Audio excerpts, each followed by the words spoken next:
আসসালামু আলাইকুম রহমতুল্লাহ। প্রিয় দর্শক শ্রোতা, আজকের ভিডিওতে আমরা আলোচনা করব বিশ্বনবী সাল্লাল্লাহু আলাইহি ওয়াসাল্লাম ঘুমানোর আগে ও পরে যে দোয়া পড়তেন। মুমিনের প্রতিটি কাজই ইবাদত, ঘুমও এর ব্যতিক্রম নয়।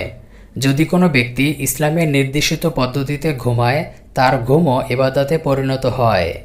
হযরত হুযায়ফা রাদিয়াল্লাহু তাআলা আনহু থেকে বর্ণিত এক হাদিসে তিনি বলেন, রাসূলুল্লাহ সাল্লাল্লাহু আলাইহি ওয়াসাল্লাম রাতের বেলায় নিজ বিছানায় শোয়ার সময় নিজ হাত গালের নিচে রাখতেন, অতঃপর বলতেন, আল্লাহুম্মা বিসমিকা আমুতু ওয়া আহইয়া। বাংলা উচ্চারণ, আল্লাহুম্মা বিসমিকা আমুতু ওয়া আহইয়া।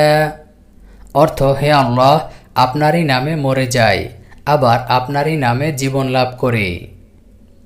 আর যখন ঘুম থেকে সজাগ হতেন তখন বলতেন, আলহামদুলিল্লাহিল্লাযী আহইয়ানা বা'দামা আমাতানা ওয়া ইলাইহিন নুশুর।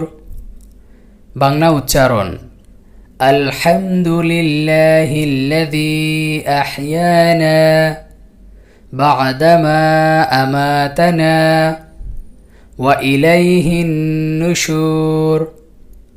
অর্থ, সব প্রশংসা ওই আল্লাহর জন্য যিনি মৃত্যুর পর আমাদের জীবন দান করেছেন এবং তার দিকেই আমাদের পুনরুত্থান।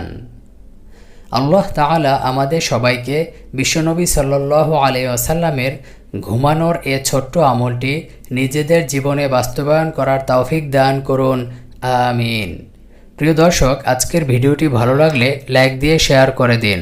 পরবর্তী ভিডিও পেতে আমাদের চ্যানেলটি সাবস্ক্রাইব করে পাশের অল বাটনে ক্লিক করে রাখুন।